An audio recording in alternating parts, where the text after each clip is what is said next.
Mis amados, estoy volviendo a Tarapoto casi menos de un año. Es una fiesta espiritual, estoy volviendo para una celebración y sé que miles de personas esta noche están reunidas aquí con el deseo de escuchar la palabra de Dios. Lo que el Señor ha hecho esta semana es algo así incomparable, indecible. Las palabras se quedan cortas. Yo le estaba diciendo a un hermano esta tarde, a un hermano carnal, creo que yo ya no tengo edad para el ritmo, de este ritmo. Levantar a las 4 de la mañana, pegar avión, porque aquí no hay avión de una ciudad a otra, hay que ir a Lima necesariamente, para de Lima volver al otro lugar. Y a esta edad ya ese ritmo es cansador. Pero cuando veo a la iglesia de Dios vibrando, cuando veo miles o cientos de personas entrando al tanque del bautismo, realmente uno queda emocionado y saca fuerzas de donde no hay. Gloria a Dios por todo lo que ha hecho esta semana. En Cajamarca fue tremendo, en Chiclayo y anoche en Trujillo. 25,000 personas. En la plaza pública había una procesión enorme. El Perú estaba jugando con República Dominicana y el estadio reventando de gente. Dios es maravilloso y el pueblo quiere escuchar la palabra de Dios. Por eso vamos a abrir la Biblia para leer el texto bíblico, pero antes vamos a orar. Amado Padre que estás en los cielos, Señor, gracias, gracias, gracias. En esta noche tibia de Tarapoto, que la brisa de tu Espíritu Santo sople, Señor, y nos refrigere, nos refresque y nos prepare para recibir tu palabra. Esta noche todos estamos deseosos de aprender de ti, pero de esta noche también cada uno trae su lucha, su problema, su drama. Lo maravilloso de todo es que tú no ves a una multitud reunida.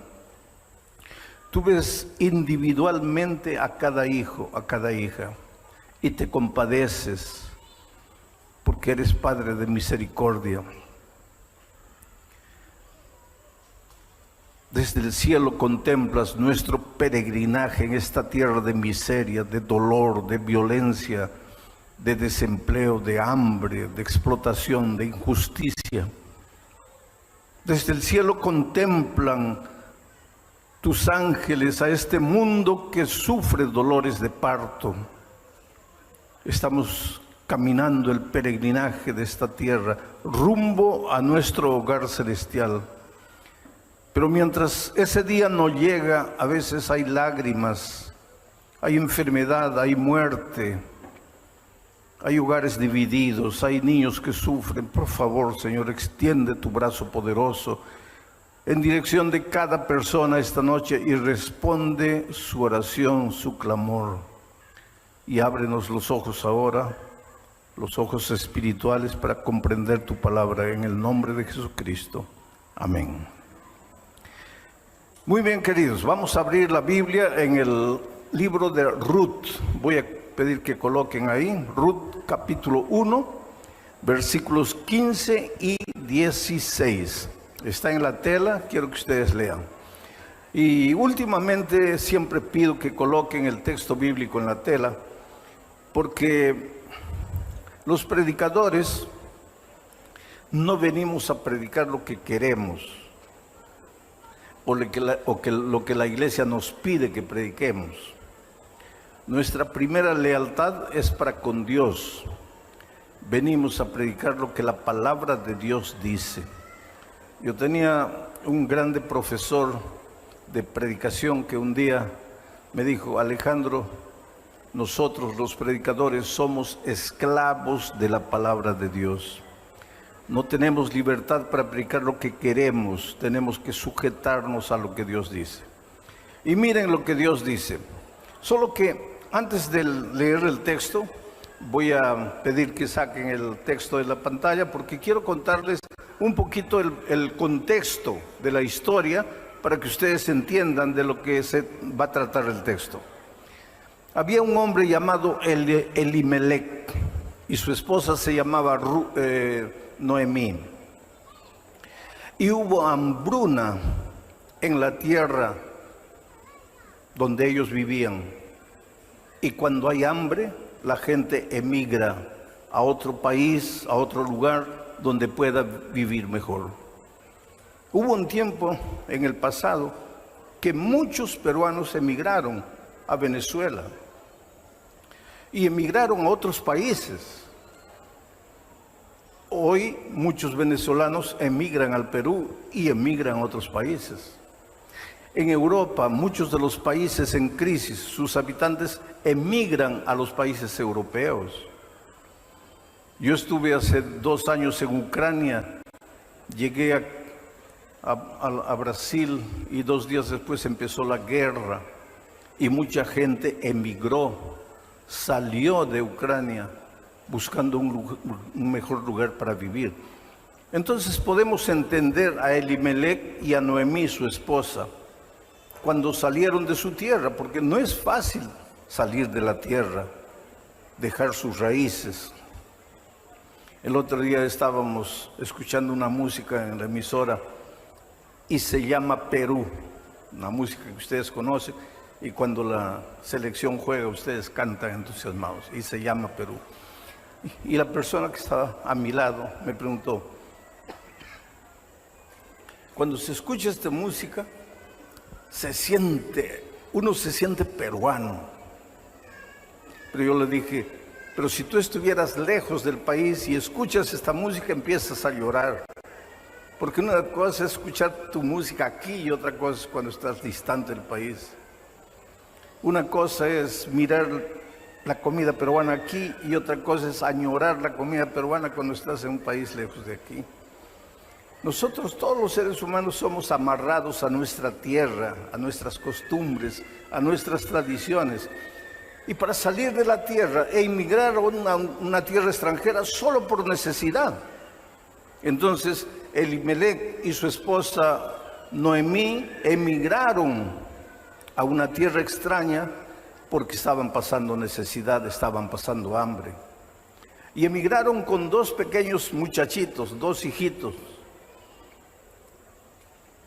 Y fueron para allá.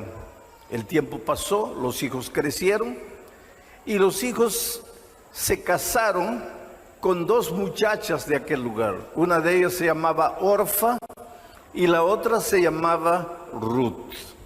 Ruth era de origen moabita, era una extranjera. Pero pasó el tiempo. Murió Elimelec, el esposo de Noemí. Ella se quedó viuda con 2 hijos y con 2 nueras. Pero uno de los hijos murió y después murió el otro hijo. Y ahora se quedó solo Ruth con 2 nueras. Ella viuda, anciana, con 2 nueras, Orfa y Ruth. A esas alturas del tiempo ya la situación había mejorado en su tierra. Por otro lado, Noemí estaba viuda, con 2 nueras viudas. Entonces Noemí le dijo a ellas, mejor volvamos a mi tierra, porque por lo menos allá está mi familia. Por lo menos allá podremos sobrevivir, ahora volvamos. Y volvieron. Y caminaron hasta llegar a la salida de la ciudad. Era una parte alta así. Y ahí Noemí miró a las 2 muchachas, sus nueras, y les dijo, miren, ¿qué van a hacer ustedes en mi tierra? Una tierra extraña para ustedes. Mejor yo me voy sola. Vuélvanse a su tierra. Vuélvanse a sus padres. ¿Qué voy a hacer yo sola por ustedes? Orfa, una de las nueras, le dijo, suegra, gracias. Se abrazaron y Orfa regresó. Entonces, Aquí viene el texto. Voy a pedir que coloquen el texto ahora sí. Y ahora ustedes van a entender el texto. Mira lo que dice. Y Noemí dijo, ¿a quién? A Ruth. He aquí tu cuñada, Orfa, se ha vuelto a su pueblo y a sus dioses, vuélvete tú tras ella. Voy a analizar esta primera parte, versículo 15. He aquí tu cuñada ha regresado a sus dioses, a su pasado. Tú también vuélvete. Tú sabes que hay mucha gente que vive añorando el pasado. El pueblo de Israel era típico en eso. Israel había sido libertado de Egipto y estaba caminando rumbo a la tierra de la libertad, pero estaba peregrinando por el desierto, y cuando había una pequeña tormenta ya comenzaban a reclamar: Moisés, ¿para qué nos sacaste de Egipto? En Egipto éramos esclavos, pero por lo menos teníamos agua. Aquí nos has traído al desierto, tenemos libertad, pero vamos a morir de sed. Y Dios les sacaba agua de la roca. Ahí faltaba comida. Moisés, en Egipto éramos esclavos, pero por lo menos teníamos comida. Nos has traído para la tierra de la libertad, pero vamos a morir de hambre. Y Dios les hacía caer maná del cielo. Ahí reclamaban: Moisés, estamos comiendo solo maná, maná, maná. En Egipto por lo menos teníamos otras comidas. Nos has traído a la tierra de libertad y nos das solo maná, maná, maná. Y Dios les mandaba codornices, y un día les mandó tantas codornices que dice que ellos comían codorniz hasta que se les salía por la nariz.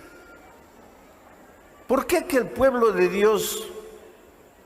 Porque hoy día no somos nosotros, somos Israel caminando en el desierto de esta vida rumbo a nuestro hogar celestial. Pero constantemente estamos mirando para atrás, mirando para atrás, mirando para atrás. Porque para el cristiano no es fácil peregrinar en el desierto de esta vida. Muchas veces vas a perder el empleo, muchas veces vas a ser criticado, vas a ser juzgado, muchas veces tus mejores amigos te van a volver las espaldas, muchas veces te van a hacer sentir ridículo porque crees en la Biblia, porque quieres seguir a Jesús. Y en esos momentos inmediatamente, mejor me vuelvo.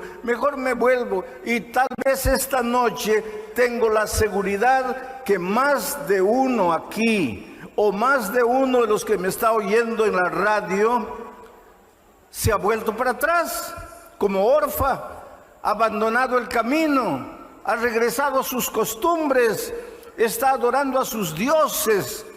Y cuando digo dioses no me refiero a ídolos, a sus dioses, a los dioses de la carne, a los placeres. Han vuelto al cigarro, a la bebida, a las drogas, a la promiscuidad. No han sido capaces de mantenerse fieles en el camino hacia Canaán celestial. El ser humano siempre se está volviendo.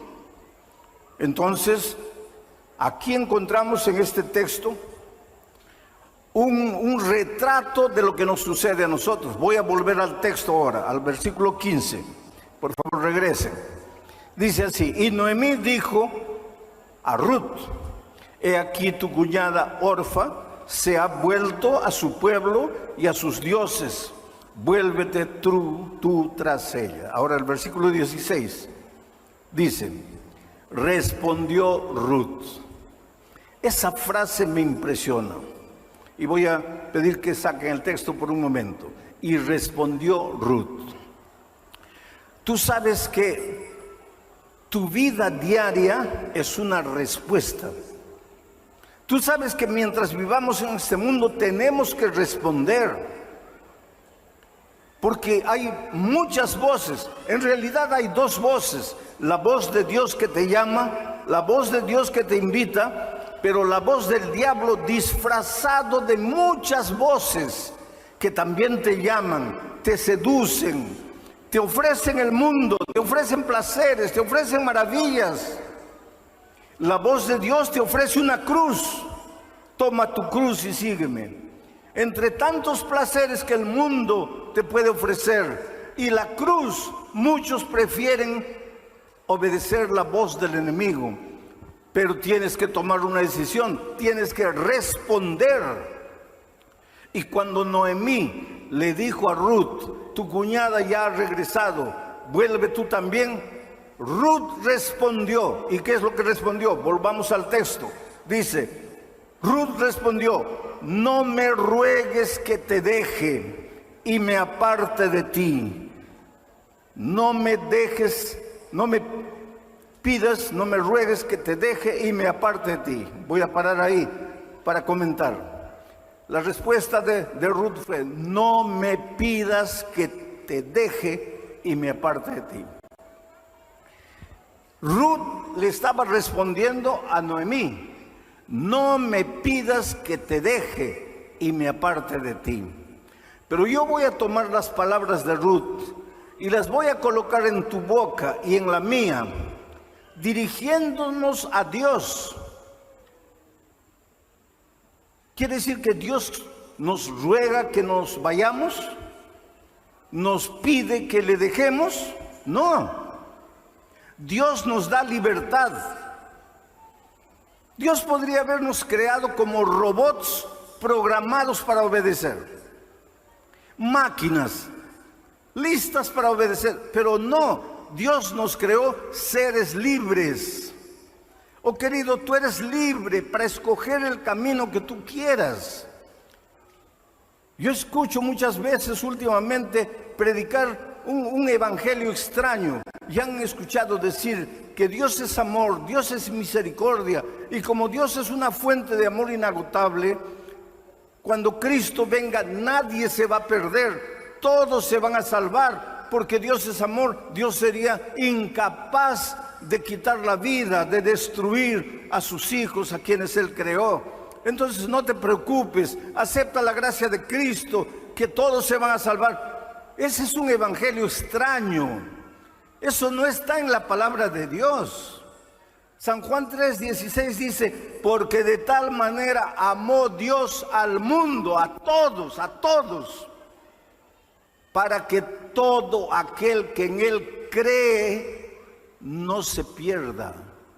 Dios ama a todos, al mundo. Dios ama a los incrédulos, a los ateos. Dios ama a los perdidos, a los perversos, a los malvados. Dios ama al mundo.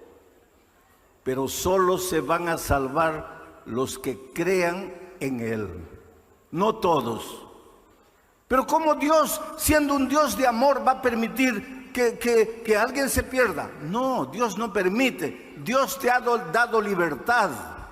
Por eso digo que esta noche voy a poner en tus labios las palabras de Ruth a Noemí, como si fueran palabras tuyas a Dios, diciéndole, Señor, tú me has creado con libertad. Yo puedo irme a donde quiera, pero por favor, yo no puedo irme, yo no puedo dejarte, yo no puedo abandonarte, yo no puedo apartarme de ti. ¿Y por qué? Por una simple razón. Aquí está Dios y aquí está el territorio de la bendición, el territorio del amor, el territorio de la vida abundante. Si quieres vivir una vida plena, no salgas del territorio de la vida, no te apartes de Jesús, no te vayas para afuera, porque si yo me salgo, si yo dejo el territorio de la vida, si yo me alejo de Dios, naturalmente estoy entrando en el terreno de la muerte, en el terreno de la maldición. Aquí hay dolor, aquí hay sufrimiento. Pero pastor, yo estoy en Cristo y también sufro. Claro, porque estamos peregrinando en esta tierra maldita por el pecado. Claro que aunque estés en Cristo vas a sufrir, solo que cuando estás lejos de Jesús sufres y el sufrimiento te acaba, te destruye, maldices y te quitas la vida. Pero cuando estás en Cristo, el dolor puede llegar, puedes llorar, puedes sufrir, pero estás en Cristo y Él finalmente te consuela y te restaura y te levanta. Por eso es que la vida cristiana es relacionamiento con Dios, es buscar todo día a Dios, es caminar con Dios. Analiza las palabras de Ruth nuevamente en el texto bíblico. Volvamos al texto. Respondió Ruth: no me ruegues que te deje y me aparte de ti, porque a donde quiera que tú fueres, iré yo, y donde quiera que vivieres, viviré. Voy a quedarme en esa parte. A donde quiera que tú fueres, yo iré. Donde quiera que tú vivieres, yo viviré. Voy a colocar nuevamente las palabras de Ruth en tu boca, para que le digas al Señor Jesús: Señor, yo no tengo otro camino. Puede haber miles de caminos, pero para mí solo existe un camino. Yo te voy a seguir. A donde quiera que tú fueres, yo iré. Yo te seguiré. Yo andaré contigo. Yo no me apartaré de ti. Eso es lo que pensaba Enoc. Por eso Enoc caminó con Dios y Dios se lo llevó al cielo vivo. Eso es lo que pensaba David. Por eso David dijo: andaré con mi Dios en la tierra de los vivientes. Eso es lo que pensaba Noé. Por eso Noé caminó con Dios y la Biblia dice: y porque caminó con Dios fue un hombre perfecto. Eso es lo que pensaba Abraham. Porque una noche el Señor se le apareció y le dijo: anda conmigo y sé perfecto. La vida cristiana es andar todos los días con Dios. Y finalmente en el cielo, Juan en Apocalipsis 14, versículo 1, él ve en el cielo a los redimidos siguiendo al Cordero por donde quiera que va. Quiere decir que si en el cielo los redimidos van a seguir a Jesús por donde quiera que va, es porque en esta tierra aprendieron a seguirlo. Porque en esta tierra le dijeron a Jesús: a donde quiera que fueres, iré yo. Ahora tú me vas a hacer una pregunta que una ancianita en algún lugar del mundo me hizo. Me dijo: pastor, yo no le entiendo. Usted dice que la vida cristiana es caminar con Dios. Dígame, ¿cómo puedo caminar con Dios si yo no lo veo? Si yo no lo puedo tocar. ¿Cómo es que voy a caminar con Dios? Fácil. Cuando tú todos los días abres la palabra de Dios para estudiar por lo menos un versículo de la Biblia y reflexionar en él. Cuando tú todos los días, mientras estás andando, haciendo todo, abres tu corazón a Dios y oras y le cuentas a Dios todo lo que se te ocurre, lo que sientes, lo que vas a hacer. Cuando tú oras y cuando tú le cuentas a otra persona que Jesús es la fuente de la vida, tú estás caminando con Dios, andando con Dios, estás siguiendo a Dios, a Jesús por donde quiera que Él fuere. Y cuando tú estás caminando con Jesús, el carácter de Jesucristo pasa a ti, se refleja en ti y dejas de ser un rabioso, un iracundo, un mentiroso, un envidioso, un orgulloso. ¿Por qué? Porque de tanto caminar con el Maestro, el carácter del Maestro se refleja en tu vida y te vuelves manso y humilde de corazón. Y entonces tu hogar es un hogar feliz y tus hijos te aman y tu esposa es apasionada por ti. ¿Cuánta gente viene a mí y me dice: pastor, no puedo con mi carácter? Mi problema es mi carácter. Soy terrible. Yo sé. Un día, cuando Jesús estaba en esta tierra, se acercó a Jesús un hombre con un carácter terrible. Su nombre era Juan y su apodo era el hijo del trueno. Ahora imagínate, para que a alguien le pongan de apodo hijo del trueno, no era una santa palomita. ¿Cómo a una santa palomita le van a decir hijo del trueno? Era un hombre rabioso, iracundo, egoísta, mentiroso, orgulloso. Por eso le decían hijo del trueno. Pero le dijo a Jesús: Señor, a donde quiera que tú fueres, iré yo. Y siguió a Jesús y caminó con Jesús. Y el carácter de Jesús se reflejó en él. Y cuando estaba viejito ya en la isla de Patmos, ya no le decían el hijo del trueno, le decían el discípulo del amor. Mira la transformación. Oh querido, ven a Jesús. No luches por tus propias fuerzas. Tu autodisciplina no vale para nada. Ven a Jesús, cae de rodillas y dile: Señor, no puedo con mi carácter. Señor, estoy amarrado a un vicio, no me puedo libertar, no tengo fuerzas. Oh Señor, soy tímido, no tengo éxito en la vida porque soy tímido, tengo miedo de todo. Ven a Jesús, confíale tu vida, entrégale tu corazón, deja que Él haga por ti lo que tú no puedes hacer por ti mismo. Y ahora entro a la parte final del versículo. Miren lo que dice. Respondió Ruth a Noemí: no me ruegues que te deje y me aparte de ti, porque a donde quiera que tú fueres, iré yo, y donde quiera que vivieres, viviré. Tu pueblo será mi pueblo, y tu Dios será mi Dios. Ruth era moabita, Noemí era israelita. Los moabitas adoraban a muchos dioses. Era una tribu, era un pueblo guerrero, sanguinario, perseguidor. El pueblo de Israel tenía muchos defectos, pero era el pueblo de Dios. Dios lo había sacado de la esclavitud de Egipto y lo estaba llevando hacia la tierra de Canaán. Dios era el único Dios del pueblo de Israel. Dios había establecido sus 10 eternos principios de su ley en tablas de piedra en el monte Sinaí. Cuando Ruth le estaba diciendo a Noemí: tu pueblo será tu pueblo, tu Dios será mi Dios, estaba tomando la decisión de unirse a la iglesia de Dios en esta tierra, para caminar con los hijos de Dios el peregrinaje de este mundo, para finalmente llegar a Canaán celestial.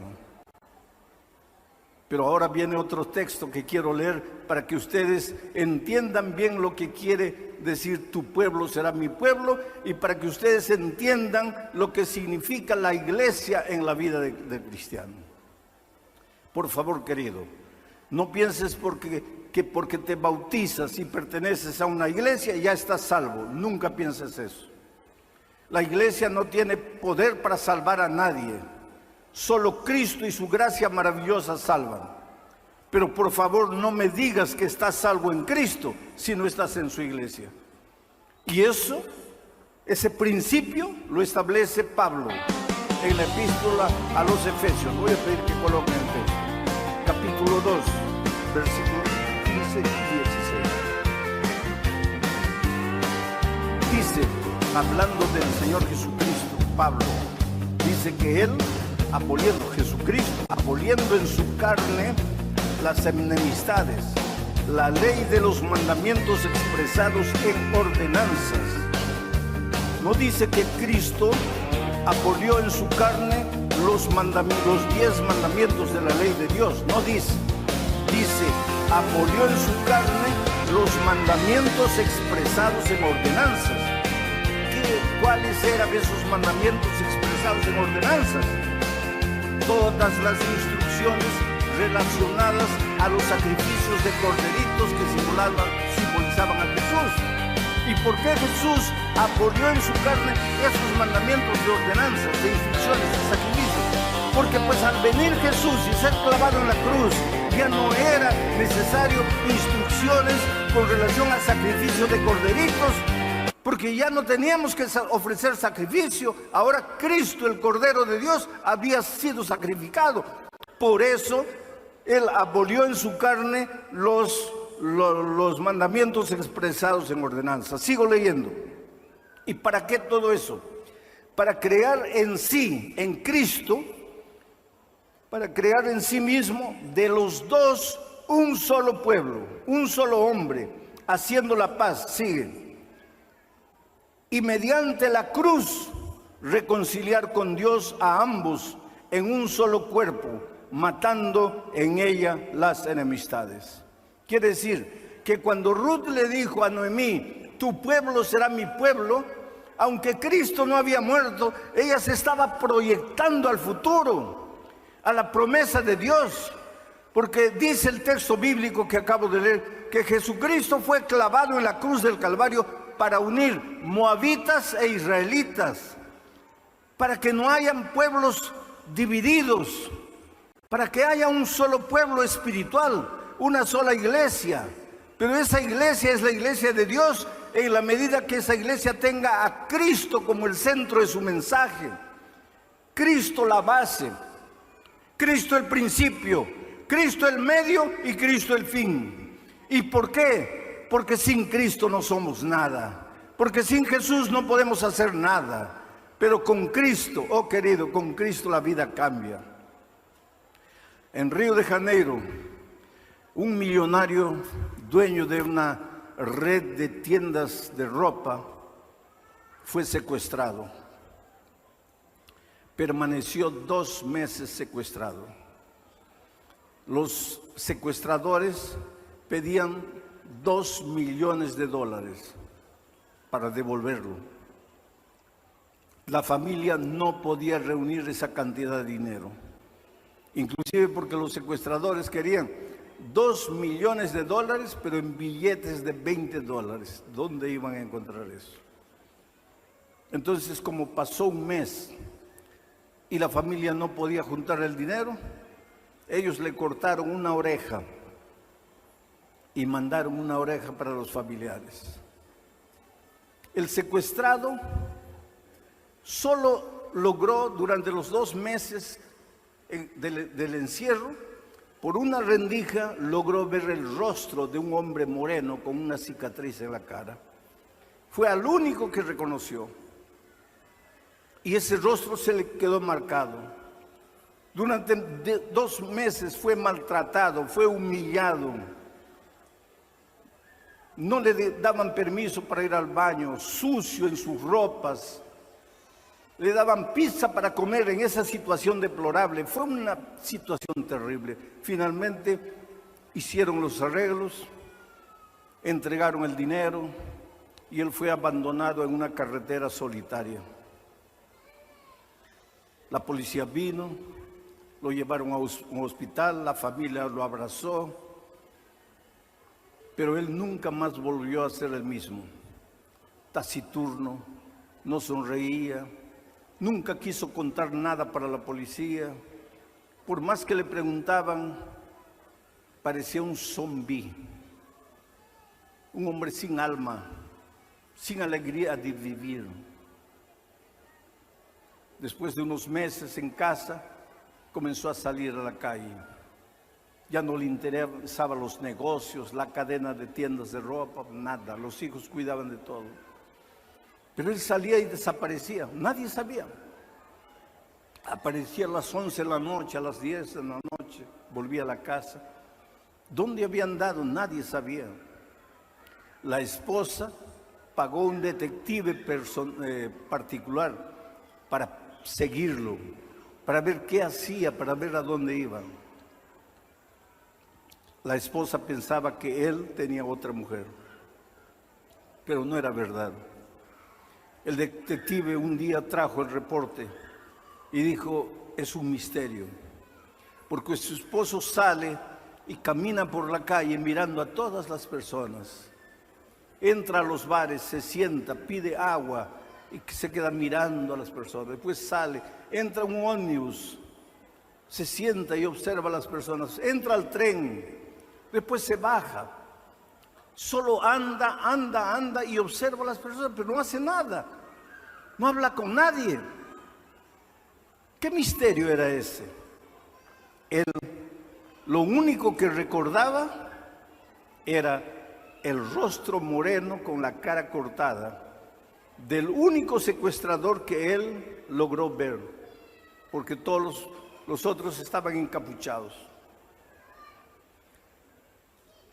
Un día, este hombre estaba a las 6 de la tarde, cuando la gente estaba saliendo del trabajo, parado en una esquina, en un bar, tomando agua, y de repente casi cae al suelo, porque ahí sentado en el bar, ve al moreno de la cara cortada. El corazón casi se le salió por la boca, pensó, me va a reconocer, y se escondió. Pero después lo empezó a seguir. El moreno tomó un ómnibus, él tomó el mismo ómnibus y fue atrás. Después de unas horas de viaje, el moreno saltó, él también saltó. Lo siguió. El moreno entró a una casa de 2 pisos de color amarillo y no salió. Entonces él dedujo, esa es la casa donde él vive. Al día siguiente volvió. Había unos muchachitos jugando en la calle, se acercó a ellos, les dio dinero. Les dijo, ¿ustedes saben quién vive en esa casa? Y ellos le dieron el nombre. Con ese nombre en la mano, ese hombre buscó a un equipo de matadores, sicarios, matadores de alquiler, y les ofreció mucho dinero.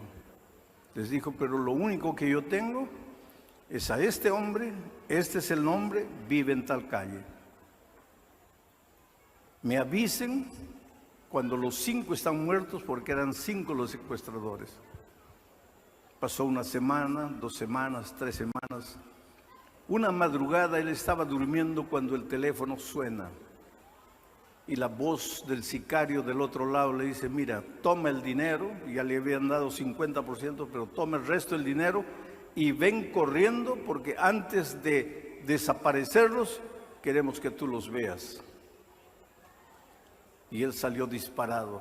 La esposa preguntó, ¿a dónde vas? Él no dijo nada, desapareció y corrió.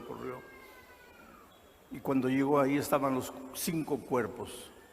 Y el sicario con una linterna en la mano le dijo, mira, míralos bien. Esos son los 5 que te secuestraron.